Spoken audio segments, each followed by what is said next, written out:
नमस्कार दोस्तों, मैं हूं सौरभ शर्मा। आप देख रहे हैं भारत 24। आज उस शख्सियत से आपकी मुलाकात कराने जा रहा हूं जिन्होंने घर घर अपनी पहचान बनाई, हर दिल में अपनी पहचान बनाई। हालांकि अभी अपने बिजनेस प्लान्स की वजह से वो बिजी रहते हैं, लेकिन अच्छे प्रोजेक्ट्स आते हैं तो वो आपके करीब होते हैं। मैं बात कर रहा हूं अंकित गेरा की। भाई बहुत बहुत स्वागत है भारत 24 में। Thank you Saurabh, thank you so much. भाई डिसीजन आसान नहीं रहा होगा जब आपने एक्टिंग बीच में ब्रेक लेके जब अपना बिजनेस स्टार्ट किया फादर का। लेकिन आप घर घर पहुँचे, हर दिल में पहुँचे, और आज आपके कई किरदार दिलों में धड़कते हैं। खुशी होती है कि मैंने वो चीज़ अपने इंटरेस्ट से पाई और वो मुकाम हासिल किया जो शायद पेरेंट्स भी चाहते थे और आप खुद भी चाहते थे इंटरेस्ट की वजह से। पेरेंट्स तो हमेशा, मेरे डैड गए थे बॉम्बे एक्टर बनने के लिए, बट बिकॉज ऑफ फैमिली नहीं हो पाता। एक एक चीज़ होती है कि हम लोग जब अपने सपने पूरा करना चाहते हैं ना, हर एक इंसान एक सपने के साथ पैदा होता है, एक हुनर के साथ पैदा होता है। कोई डॉक्टर बनता है, कोई साइंटिस्ट बनता है, कोई पुलिस में जाता है, कोई आर्मी में जाता है। किसी को ऐसा लगता है कि मैं देश के लिए सब कुछ करूं, कुछ ऐसा लगता है कि मैं अपनी ऑडियंस के लिए कुछ करूं। तो मुझे वैसा बनाया भगवान ने, मैं वहाँ गया। एंड फैमिली जो है वो बहुत एक बड़ी सपोर्ट होती है इस चीज़ में, क्योंकि उनकी वजह से गया था, इसीलिए उनकी वजह से, जैसा कि आप कह रहे थे, मैं यहाँ पे आया हूँ। अच्छा भाई, दिल्ली दिल वालों की और आपके हमेशा से फेवरेट शाहरुख रहे हैं, क्योंकि दिल्ली से हैं, आप खुद दिल्ली से हैं।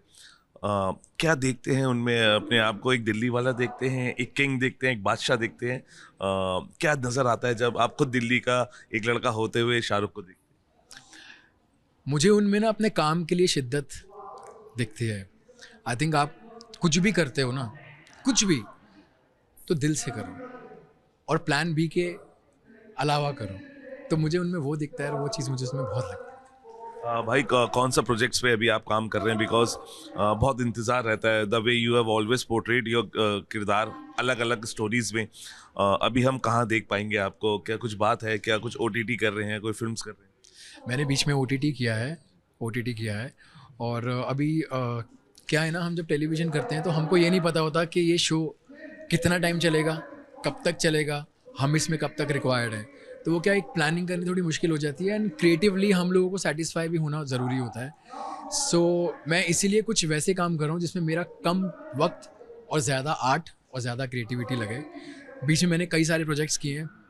अभी पिछले महीने भी मैं कुछ माइक्रो ड्रामास कर रहा था, एंड उससे पहले कुछ वेब शोज़ भी कर रहा था। अब आगे आने वाले टाइम में कुछ 2 प्रोजेक्ट्स पाइपलाइन में चल रहे हैं जो मैं अभी नहीं बोल पाऊँगा, बट डेफिनेटली जितना प्यार मुझे मेरी ऑडियंस से मिला है, मेरे सब फैंस ने मुझे दिया है, मैं उनको लेट डाउन तो नहीं करूँगा, दैट्स फॉर श्योर। अच्छा भाई, आखिरी 2 सवाल। रामायण आ रही है, और हर किरदार अपने आप में कुछ बोल रहा है। We have seen Ranbir Kapoor in Ram avatar, we have seen Sunny Deol in Hanuman. आपने क्या वो देखा है? और 4,000 करोड़ की जो फिल्म बन रही है, हमारे दिल के बहुत करीब है कहानी। How do you see this Ramayan इस एज में फॉर जेनजीज? रामायण में हम लोगों को जो हमेशा दिखाया, बताया और सच्चाई दिखाई गई है, वो ये है कि सच की राह पे चलना। हमारे जो श्री राम हैं, उन्होंने हमेशा अपने धर्म को आगे रखा है और सच को हमेशा आगे रखा है, और जो चीज़ सही है उसी पे चले हैं, वो भी लक्ष्मण जी भी, सीता माता भी।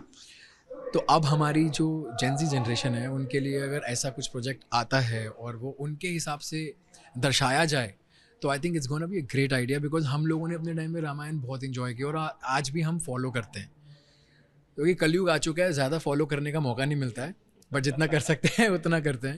And I am definitely sure कि रामायण के आने से हमारे जो अभी की जनरेशन है उस पर बहुत अच्छा इफेक्ट पड़ेगा। भाई अगर आपको मौका मिले किसी रोल को पोर्ट्रे करने का रामायण में, वो कौन सा होगा? बिकॉज दिल्ली में हम इतनी सारी रामलीलाएं देखते हैं, हमने जाके भी देखी है, लेकिन अगर आपको मौका मिले तो आप कौन सा रोल पोर्ट्रे करना चाहिए? देखो, हमारे हीरो तो श्री राम है।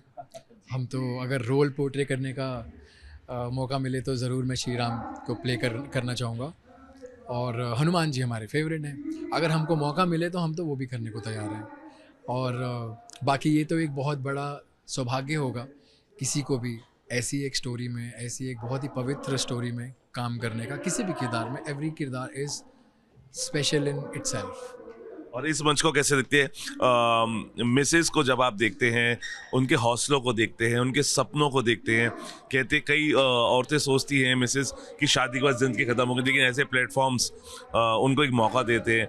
मैं आपको हंसते हुए मुस्कुराते भी देख रहा था। How do you see the emotions through your eyes? मैंने मिसिस को बचपन से देखा है, और मैंने अपनी मम्मी को देखा है, मैंने अपनी फैमिली में बहुत सारी लेडीज़ को देखा है, और इनफैक्ट मेरे सारे शोज़ हमेशा विमेन एम्पावरमेंट पे रहे हैं। और मैंने बहुत कम उम्र से टेलीविज़न में भी काम करना शुरू कर दिया था, तो मैंने काफ़ी बच्चों को मेरे सामने बड़ा, हम खुद बड़े हुए हैं। तो जब एक लेडी, एक औरत, मिसेस जब अपनी रिस्पॉन्सिबिलिटी करने पे आती है ना, तो हमसे फार अवे होती हैं वो। मतलब हम लोग शायद कहीं ना कहीं चूक जाते हैं, वो लोग कभी नहीं चूकते। और उनको अगर कोई ऐसा मंच मिले, कोई ऐसा मौका मिले जिसमें वो अपने लिए कुछ करना चाहें, तो आई थिंक उनसे भी ज़्यादा खुशी मुझे उनको देख के होती है कि अपनी नॉर्मल लाइफ को, अपने घर को, बच्चों को, हस्बैंड्स को, अपनी पूरी एक पूरी सुबह से लेकर रात तक एक पूरा जैसे हम लोग सुबह निकलते हैं ऑफिस के लिए, शाम तक काम करते हैं ना, वैसे उनका घर में भी बहुत ईजी नहीं होता वो जॉब। वहाँ से निकल के यहाँ पे आना, उनको देख के मेरा मन बहुत खुश होता है। अंकित भाई, thank you talking to us. हम आपके लिए यही कहना चाहेंगे कि अंकित गेरा वो दरिया है जो अपना किनारा ढूंढ ही लेते हैं, और जो किनारा उन्होंने ढूंढा है, अभी 2 प्रोजेक्ट्स हैं, और उनका किरदार कौन से किनारे पे आपको देखने को मिलेगा ये वक्त बताएगा, लेकिन finger crossed, we would love to see him and congratulations आपको सर आपके नए प्रोजेक्ट्स के लिए। फिलहाल अभी के लिए इतना ही, आप नई बात 24 के साथ।